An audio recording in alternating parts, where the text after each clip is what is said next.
Hello everyone, this is Prasoon Pachori and I welcome you all to this amazing channel Simplified Mathematics for class 9th and 10th। और बच्चों आज मैं आपके लिए लेके आ गया हूँ एक और नई वीडियो जिसमें आज हम डिस्कशन कर रहे होंगे क्लास 10th की एक और थ्योरम जिसको हम बोलते हैं कन्वर्स ऑफ बीपीटी। मतलब पिछली वीडियो के अंदर मैंने आपको बीपीटी कवर कराई थी, एक ही वीडियो के अंदर पूरी कंप्लीट बीपीटी का प्रूफ मैंने आपको दिया था। क्वेश्चंस ऐसा हमने नहीं किए थे बट हमने बीपीटी का पूरा प्रूफ देखा था। बीपीटी जो भी बोलती है उसका जो भी कॉन्सेप्ट होता है वो सब मैंने उस वीडियो में आपको समझाया था। आज मैं बात करूंगा proof of converse of BPT. ये भी कई बार पूछ लिया जाता है कि बीपीटी का जो कन्वर्स होता है उसका प्रूफ आप हमें दीजिए विद स्टेटमेंट। ठीक है, तो आज मैं आपको ये बीपीटी की छोटी सी वीडियो कन्वर्स ऑफ बीपीटी के ऊपर ये मैं आपके लिए लेके आ गया हूं। तो आइए शुरुआत करते हैं कन्वर्स ऑफ बीपीटी की। आइए शुरू करते हैं बच्चों। सबसे पहले converse of BPT, converse of, अरे भाई ये क्या हो रहा है, कन्वर्स ऑफ बीपीटी। तो बच्चों ये जो थ्योरम है कन्वर्स ऑफ बीपीटी, ये कई बार पूछ ली जाती है। वैसे तो जनरली बीपीटी ही आती है 10th के उसमें, मतलब सिलेबस में दोनों ही है, लेकिन कभी-कभी कन्वर्स ऑफ बीपीटी भी आपसे पूछ लेते हैं। बोलते हैं आपसे कन्वर्स ऑफ बीपीटी को स्टेट करो, मतलब state converse of BPT and it's proof, उसका प्रूफ भी दो। ठीक है, तो सबसे पहले इसकी स्टेटमेंट देख लीजिए। इसकी स्टेटमेंट क्या कहती है? If a line divides, if a line divides two sides of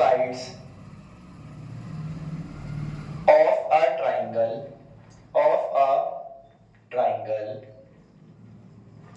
in the same ratio,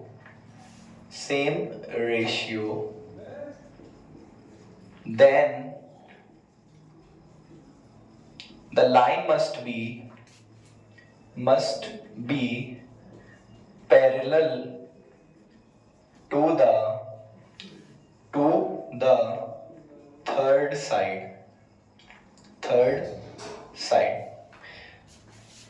तो वो क्या बोल रहे हैं? If a line divides two sides of a triangle in the same ratio, then the line must be parallel to the third side। ये बिल्कुल BPT का just उल्टा है, इसीलिए इसका नाम भी कन्वर्स ऑफ बीपीटी है, मतलब बीपीटी थ्योरम का जस्ट अपोजिट। बीपीटी देखो मैं आपको रिवाइज कराता हूं एक बार। पिछली वीडियो में मैंने आपको वैसे बीपीटी पढ़ाई थी, बट एक बार फिर से देख लीजिए। मैं आपको बोलना चाहता हूं बीपीटी में क्या बोला गया था आपसे, अगर एक ट्रायंगल में कोई भी एक साइड के पैरेलल हमने अगर कोई लाइन सेगमेंट ड्रॉ, मतलब लाइन ड्रॉ की है, तो ये जो लाइन है ये इस ट्रायंगल की बाकी जो बची हुई साइड्स हैं इसको सेम रेशियो में डिवाइड करती है, मतलब AD upon BD equals to AE upon EC। ये हमने पिछली वीडियो के अंदर इसका प्रूफ अच्छे से देखा था। ठीक है, जिसने वो वीडियो नहीं देखी है प्लीज चैनल पर जाइए, विजिट कीजिए, आपको वीडियो वहां पर मिल जाएगी। ये हमने देखा था कि AD upon BD equals to AE upon EC होता है जब BPT लगती है, तो मतलब ये साइड अगर इसके पैरेलल होगी तो ऐसा रेशियो हम लिख सकते हैं, अगर DE पैरेलल BC है तो। पर अब क्या बोल रहे हैं? अब ये नहीं बोल रहे कि ये साइड इसके पैरेलल है, ये नहीं बोल रहे, ये बोल रहे हैं कि भैया अगर ये रेशियो बराबर है। अब इस बार पता गिवन में क्या दिया है, देखो इस बार यही प्रूफ कर लेंगे साइड में। गिवन में इस बार पता क्या दिया है? गिवन में इस बार आपको दिया है बेटा AD अपॉन BD, इस बार रेशियो ऑलरेडी बराबर दिया है AD upon AE upon EC के। कह रहे हैं AD upon BD is equals to AE upon EC, कह रहे हैं इस बार रेशियो बराबर है। आपको प्रूफ क्या करना है? आपको प्रूफ करना है भाई, आपको प्रूफ करना है that DE is parallel to BC, DE is parallel to BC। Sorry, तो प्रूफ कैसे करें? क्या ये बात समझ में आ रही? कन्वर्स ऑफ बीपीटी है क्या? Converse of BPT just BPT का उल्टा है। बीपीटी में बोला गया था अगर ये लाइन इसके पैरेलल होगी तो रेशियो जो होगा वो बराबर होगा, मतलब AD upon BD is equals to AE upon EC। ये बीपीटी में मैंने आपको कल मैंने एक वीडियो अपलोड की थी, उसमें मैंने आपको ये बताया था। आज मैं आपसे बोल रहा हूं कन्वर्स ऑफ बीपीटी में, if a line divides two sides of a triangle, if a line divides two sides of a triangle in the same ratio, ये रेशियो दे रखा है, then the line must be parallel to the third side, मतलब ये वाली DE parallel होगी BC के, ऐसा आपको प्रूफ करना है। तो इसका प्रूफ बहुत सिंपल है बच्चों। सबसे पहले आपको इसके प्रूफ के लिए एक छोटा सा कंस्ट्रक्शन याद रखना पड़ेगा, वो कंस्ट्रक्शन मैं आपको बता देता हूं। कंस्ट्रक्शन का मतलब क्या होता है बच्चों? कुछ चीजें अपनी तरफ से बनाना, उसको बोलते हैं कंस्ट्रक्शन। तो कंस्ट्रक्शन क्या करनी है आपको, सुन लीजिए। मैं मान लेता हूं कि DE पैरेलल है ही नहीं BC के, मैं मान लेता हूं कि ये DE पैरेलल BC के बिल्कुल भी नहीं है। ठीक है, लेकिन मैं मान लेता हूं इस डी से कोई एक ऐसी लाइन तो गई होगी ना, एक डी से होती हुई कोई एक ऐसी लाइन तो गई होगी जो बीसी के पैरेलल होगी बच्चों। बच्चों डी पॉइंट से कोई एक ऐसी लाइन तो गई होगी, मैंने मान लिया कि वो डीएफ है, मैंने मान लिया कि डीएफ एक ऐसी लाइन है जो बीसी के पैरेलल है। मैंने माना क्या है, मैंने माना है ड्रॉ, मैंने कहा ड्रॉ करिए डीएफ पैरेलल टू बीसी। मैंने कहा ड्रॉ डीएफ पैरेलल करो, डीएफ को बीसी के पैरेलल प्रूफ मतलब बना दी मैंने, कंस्ट्रक्शन की है ना, बनाया खुद से, तो मैंने बना दिया कि डीएफ एक, मैंने मान ली डीएफ एक ऐसी लाइन सेगमेंट है, डीएफ एक ऐसी लाइन है जो बीसी के पैरेलल है, और डीई मैंने कहा डीई जो है वो पैरेलल नहीं, मान लो कॉन्ट्रडिक्शन मेथड लगाएंगे क्लास 10 जो आपने अभी रियल नंबर्स पढ़ा था ना, प्रूविंग इररेशनैलिटी वैसे ही, ठीक है। तो मैंने मान लिया डीई पैरेलल नहीं है लेकिन डीएफ पैरेलल है इसके बीसी के। अच्छा एक बात बताओ, प्रूफ में अगर मैं कहूं डीएफ पैरेलल है बीसी के, तो अभी आप पीछे क्या पढ़कर आए हो ताजा बाई बीपीटी आप क्या लिख सकते हो बताओ। अगर डीएफ पैरेलल बीसी है, अगर डीएफ पैरेलल बीसी है तो आप क्या लिख सकते हैं बीपीटी की हेल्प से, सर एडी अपॉन बीडी, क्या लिख सकते हैं आप, AD upon BD it is equals to AF upon FC, AF upon FC। ये मैंने आपको पिछली वीडियो में लिखना सिखाया था कि कैसे आप बीपीटी की हेल्प से जब एक ट्रायंगल की कोई भी साइड किसी साइड के पैरेलल दी हो तो उसकी साइड से रेशियो को बराबर कैसे लिखते हैं, ये मैंने आपको पिछली वीडियो में अच्छे से सिखाया था बच्चों, ठीक है। आई होप आपने वो वीडियो देखी होगी। तो ये हमने आ गया, ये हमारा ये आया, ठीक है भाई। अब इसको मानिए आप सेकंड इक्वेशन, और ये जो आपकी दी हुई है गिवन में, इसको मानिए आप फर्स्ट इक्वेशन। क्या मानेंगे इसको फर्स्ट मानो, इसको सेकंड मानो, इसको फर्स्ट माना, इसको सेकंड माना। आप एक बात बताइए बस, फ्रॉम फर्स्ट एंड सेकंड आप क्या बोल सकते हैं, बताओ फर्स्ट एंड सेकंड आप क्या बोल सकते हैं भाई साहब। देखो एडी अपॉन बीडी इस इन दोनों इक्वेशंस की एलएचएस साइड क्या है, बराबर है। अगर दो इक्वेशंस की एलएचएस साइड बराबर होती है तो उनकी आरएचएस भी बराबर हो जाती है, ये बात आपको पता होनी चाहिए। तो एई अपॉन ईसी क्या हो जाएगा बेटा, AE upon EC will be equals to AF upon FC, AF upon FC। ये आ गई, यहां तक फाइनली हम पहुंच गए, यहां तक हर बच्चा पहुंच जाता है। उसके बाद क्या करना होता है बच्चों, उसके बाद पहले आपको ये देखना है नीचे, मैं चेक कर लेता हूं, यस इट इज विजिबल। तो अब क्या करना होता है, इसके बाद वाला स्टेप क्या है बच्चों, एडिंग वन बोथ साइड्स। इसके बाद क्या करना है बच्चों, आपको दोनों तरफ वन जोड़ दीजिए इस इक्वेशन में। इस इक्वेशन जो अभी आपके पास आई है इसमें वन जोड़ो दोनों तरफ, सबसे फायदा क्या होगा, अभी पता चल जाएगा।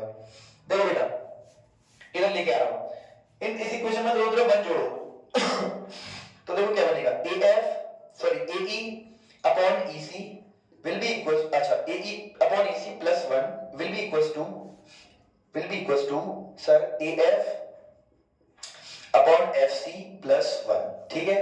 अब जरा सॉल्व करो इसको, तो ये आएगा सर AE प्लस EC, भाई ये EC ऊपर पहुंच जाएगा और अपॉन में क्या आ जाएगा बच्चों, EC आ जाएगा, और ये क्या हो जाएगा sir AF plus FC upon में क्या आ जाएगा बेटा, FC आ जाएगा। वेरी गुड, मेरे ख्याल से कोई दिक्कत नहीं है, एलसीएम लेके सॉल्व किया है, AE प्लस EC ऊपर पहुंच गया अपॉन में EC, और AF प्लस FC ऊपर पहुंच गया अपॉन में FC। बेटा AE प्लस EC क्या है, AE और EC क्या है सर, पूरा AC है ये तो। बेटा AE प्लस EC को सॉल्व कर क्या मैं AC लिख सकता हूं, जी हां, और अपॉन में क्या है, EC है। Very good, AF plus FC, बेटा AF प्लस FC ये पूरा क्या है सर, ये भी AC है, ये भी AC है, अपॉन में बेटा क्या आ गया, FC आ गया। एक बात बताओ, AC से AC तो कैंसिल आउट हो गया, तो यहां बचेगा 1, यहां भी बचेगा 1, तो आप क्या बोल सकते हैं, इसको इधर क्रॉस मल्टीप्लाई करेंगे अगर, तो ये बनेगा FC बराबर EC, FC बराबर EC। ये आपके पास फाइनल इक्वेशन, फाइनल ये आ गया, क्या आ गया ये, FC बराबर EC। क्या आपको ये नजर आ रहा है, जी हां बिल्कुल नजर आ रहा है। अब देखो भाई FC बराबर EC, इसका मतलब क्या है, अब यहां फिगर में देखो, FC मतलब ये डिस्टेंस और EC ये डिस्टेंस। क्या लॉजिकली सोचकर मुझे बताओ, लॉजिकली आप लोग सोचकर मुझे बताओ, क्या कभी भी ये बड़ी वाली डिस्टेंस इस डिस्टेंस के बराबर हो सकती है क्या, नहीं सर।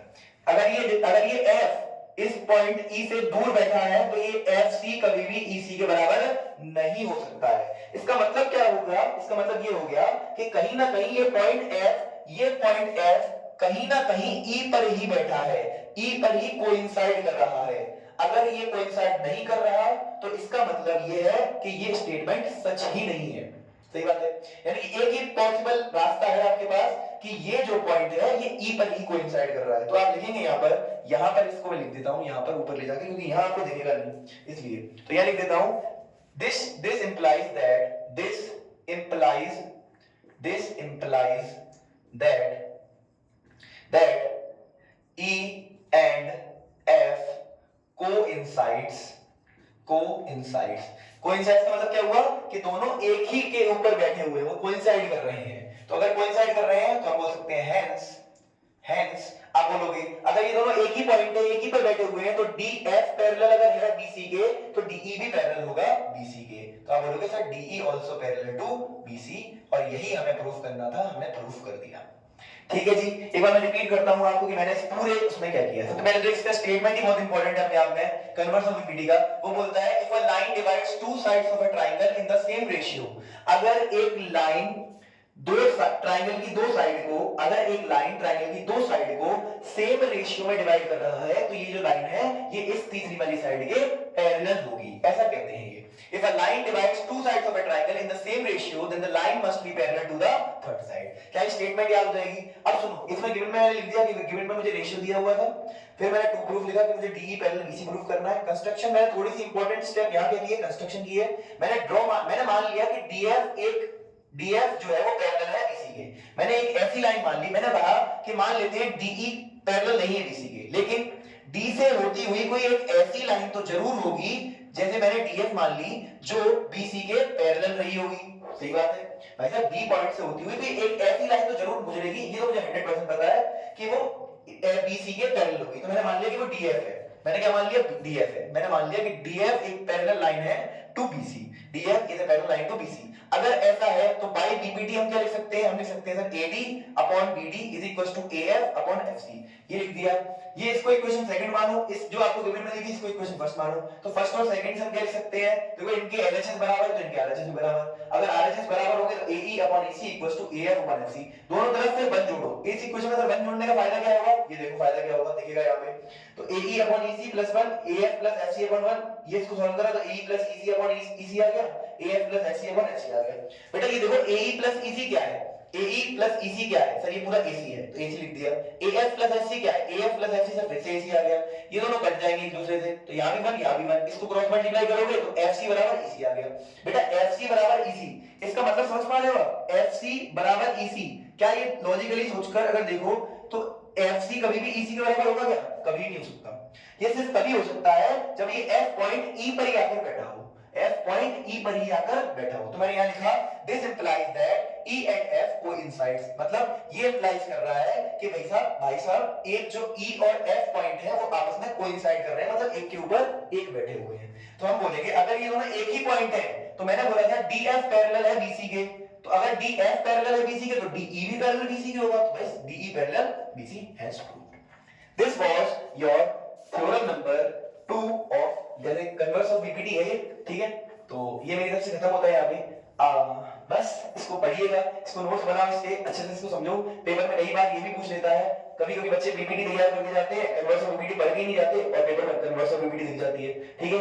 तो आप लोग, मैंने आज इस वीडियो में आपको कंप्लीटली कन्वर्स ऑफ BPT समझा दी है।